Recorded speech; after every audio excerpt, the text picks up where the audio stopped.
저 웃음이 그러니까 가족을 보고 웃었다는데 7년이 아니고 예를 들어서 15년 이상 선고 나왔어도 저 웃었을까? 나 가족 보고 나 그게 일단 궁금하더라고요. 말이 안 되는 선고형이에요. 이게 가벼운 범죄가 아닙니다. 내란 관련 범죄고 내란 업무 중요 종사자인데 정말 많은 사람들의 생명을 위협했던 것이고 국가의 본체 자체를 위협했던 죄.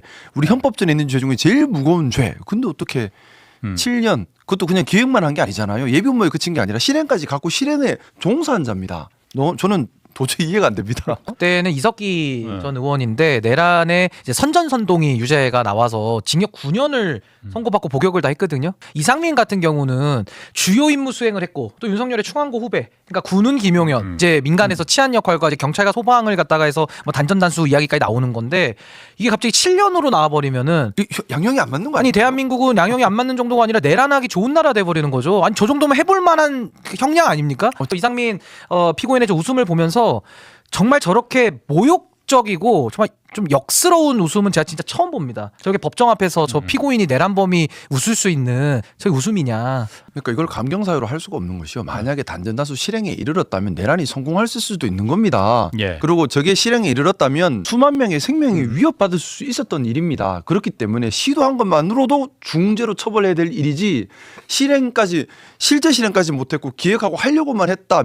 이걸 그러니까 감경을 한다. 그러니까 이건 말이 안 되는 거예요. 지금 많이 당황스러운 게 우리 판사님들께서 내란죄가 무슨 죄인지 어떤 엄중함으로 접근해야 되는 죄인지에 대해서 한 번쯤은 생각을 해봤으면 좋겠어요. 아니 쏙닥쏙닥 해가지고 그 선전선동했다라는 혐의로는 9년을 갖다가 선고를 하고 있는데 실제 실행을 했잖아요. 군을동원해서. 근데 그 내란에 참여한 이상민 의원은 뭐 판사 출신이라서 뭐 손이 안 오르고 뭔지는 모르겠지만 이 7년은 말이 안 되는 거죠. 단전단수 조치를 하면 그 업무 수행이 사실상 불가능해진다는 것은 분명합니다. 헌법에 의하여 절대적으로 금지되는 언론 출판에 대한 허가 금지에 해당합니다. 만약에 이상민이 이진관 재판장한테 재판을 받았으면 7년이 나왔겠느냐. 그러니까 내란 전담 재판부라고 하는 것이 내란이라는 것을 엄중하게 다뤄야 한다라는 상징적 의미도 상당히 큰 겁니다. 네. 그냥 일반 범죄가 아니거든요. 아니 국가 반역죄인데 우리 이진관 재판장이 그랬잖아요. 위로부터의 내란, 친위 쿠데타 너무 정확한 표현이거든요. 더 위험하다고 했어요. 네, 그래서 구형량보다 8년을 더해서 한덕수 법정 구속시켰는데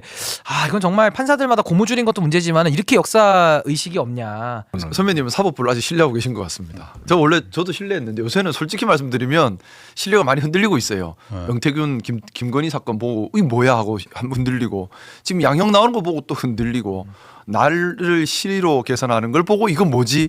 정말 사법부의 그 권력도 국민이 부여한 권력입니다. 또 대한민국 국채 가장 중요한 건 민주주의고요. 민주적 통제에서 벗어나서 우리 법관들이 마음대로 할 수 있는 건 아니거든요. 법의 곡제 꼭 필요합니다. 네, 아니 조희대의 사법부의 정치행위에 대해서 문제 있다는 얘기를 저는 수백 번을 들었고 저도 문제 있다는 얘기를 수천 번 했거든요.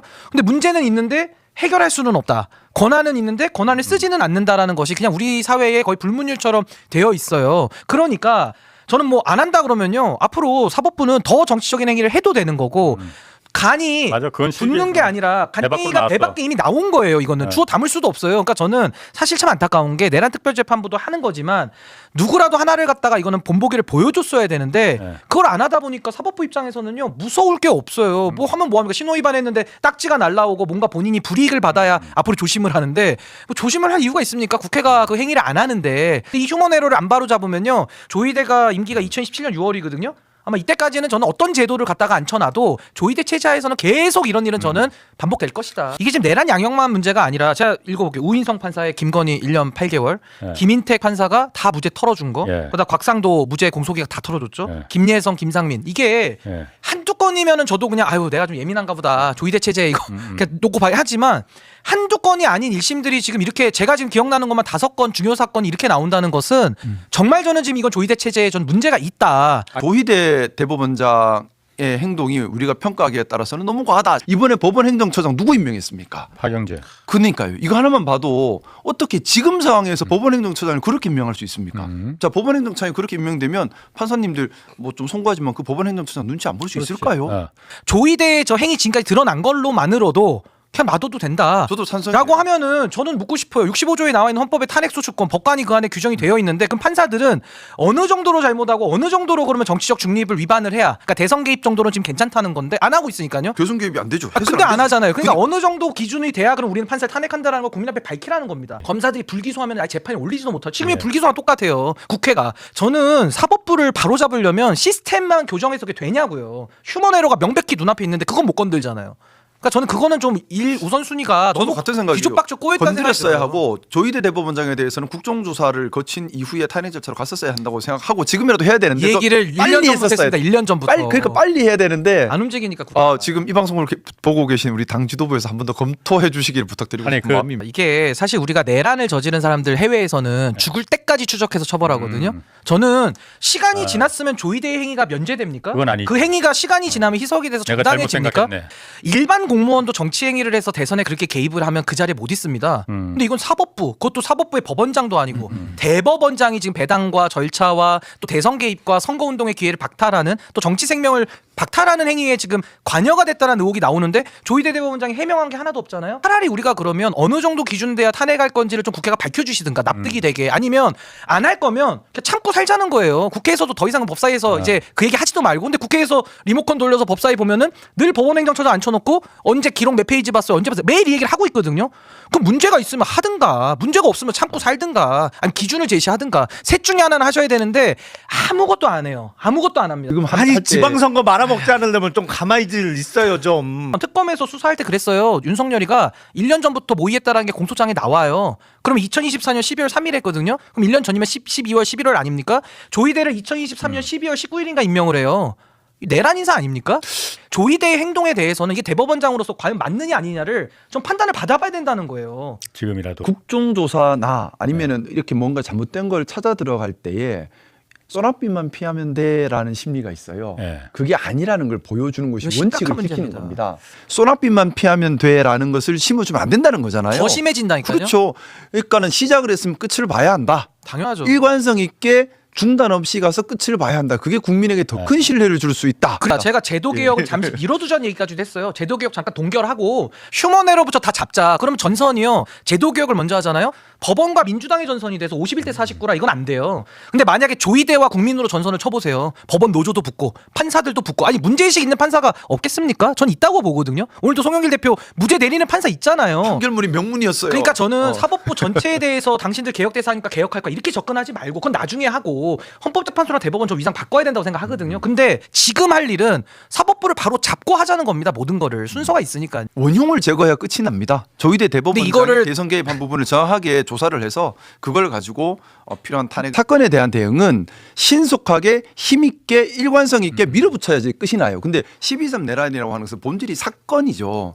물론 그 이후에는 제도가 있겠죠. 이 제도는 검찰청 개혁만 하더라도 몇 년이 걸리는 일입니다. 갑론을박이 있을 수밖에 없어요. 하지만 12.3 내란이라는 사건에 대한 대응은 힘있게 신속하게 일관성 있게 원칙을 지켜서 계속해서 나가버리면 국민들이 더 박수를 쳐주거든요. 그래서 제가 사실 민주당 들어와서 계속 민주당 안에서 좀 자주 동료분들과 했던 얘기가 12.3 내란에 대한 대응은 사건에 대한 대응이어야 한다. 그렇기 때문에 내란 전담재판부, 내란 특별법, 내란 특검 3종 세트는 사건에 대한 대응으로 나가고 이걸 먼저 끝내놓고 제도 개혁은 그 다음이다라는 취지의 생각을 가졌는데 아쉽게도 지금까지의 방향성은 반대로 사건보다는 제도를 자꾸 건드리면서 발목이 잡혀버린 거예요. 그러니까 신은규 변호사님이 되게 정확한 지적을 아니 하신 오히려 겁니다. 제도 개혁으로 가면 조희대가 웃는다니까요. 조희대가 웃어요. 아니 자기 목줄에 칼끝 하나 안 들어오는데 모도로 조희대가 움직이면 목줄 하나 안 들어오는데 모도로 조심해요. 저랑 생각이 이렇게 같았어요. 오늘 아니, 너무 그럼- 반갑네. 이 정도로 대법원장이 정치 행위했다라는 의혹이 들고 해명을 안 하는데도 우리는 아무 조치를 못 하면은 대한민국은 사법부가 참 정치하기 좋은 나라 아니냐.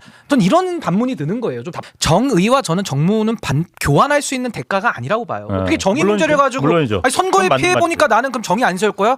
그럼 영원히 못 세우죠. 선거가 매년 있어요. 매년 보궐선거 있고 매년 당대표 뽑고 매년 총선 뭐 이제 4년마다 해요. 대법원장의 정치 개입이라는 거에 우리가 문제를 동의한다면 이건 시간이 지난다고 해결될 게 아니라 더 곰고요. 네. 정의와 정무를 저는 교환으로 생각할 수는 없다. 저는 그래서 송영길 대표님, 저는 제 목숨을 구해준 분 중에 한 분이라 생각합니다. 12.3 내란 때 누구보다 앞장서서 와서 아. 계엄군을 막아주셨던 아. 분이시고 또 그 감옥에 계실 때 저랑 옥중서신 교환하면서 예. 서로 깊은 연대를 가졌고 또 우리 송영길 대표님이 정치 검찰의 조작 그리고 또 예. 일부 언론의 악마와 프레임에 갇혀서 정말 망가졌었지 않습니까?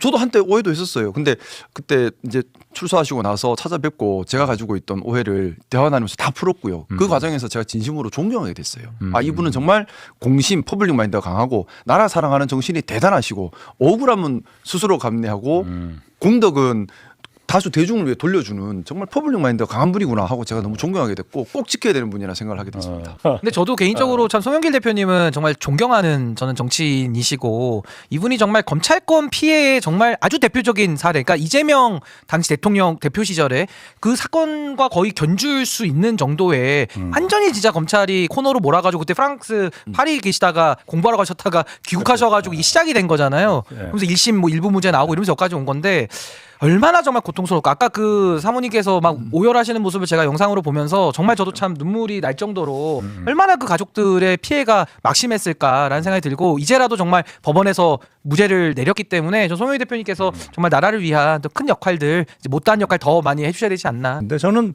법 왜곡죄는 명시적으로 좀 반대입니다. 저런 법은 하면 안 돼요. 이유는? 법 왜곡죄는 네. 아니 법 왜곡죄로 재판을 열면 그 재판은 누가 해요? 판사가 하는데 판사가죠. 예. 예.